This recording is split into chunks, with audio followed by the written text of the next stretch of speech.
Asal malam raya je mati. Apa heran betul drama Melayu ni.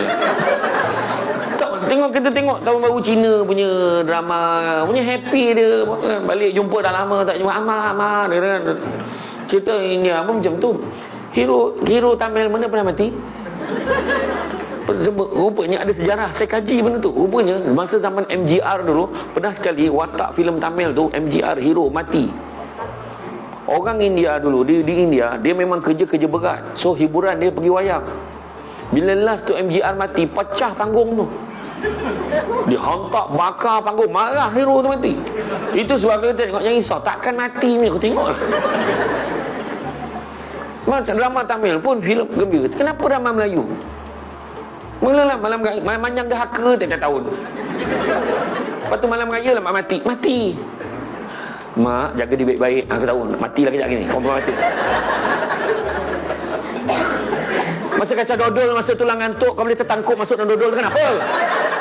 Aku geram betul drama Melayu ni lah. Betul. Kena betul kan lah dia orang. Buatlah drama yang happy. Dah lama tak balik, tiba balik. Ya Allah, anak mak balik. Okey lah. Ni anak balik ni keras kat sejadah. Mati juga tu. La ilaha illallah. Heran betul. Macam lagu Melayu, macam lagu raya kan. Kita tengok kan. Kini tiba masanya hati gembira di hari raya. Tengok Piramli. Tengok Ahmad. Ku pohon restu darimu. Kan? Kan betul. Restu daripada Allah Ta'ala. Ini lagu raya. Alamak.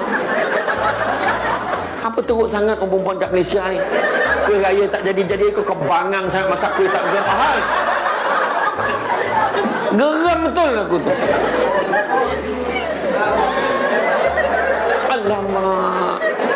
Baju raya tak siap-siap. Kau tak tahu ke raya bila?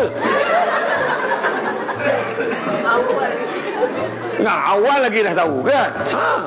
Ya, aku dengar kau cakap apa. Orang perempuan dia ngumpat pun dengar. Aku lalu tadi bukan tak dengar belakang. Saya bagi salam, Assalamualaikum. Lepas tu cakap tingginya.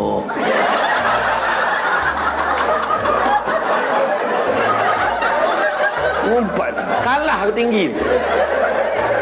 Yang seorang tu dalam TV nampak tua kan, kau hajar. Tengok depan-depan muda pula. Kau pergi okey lah.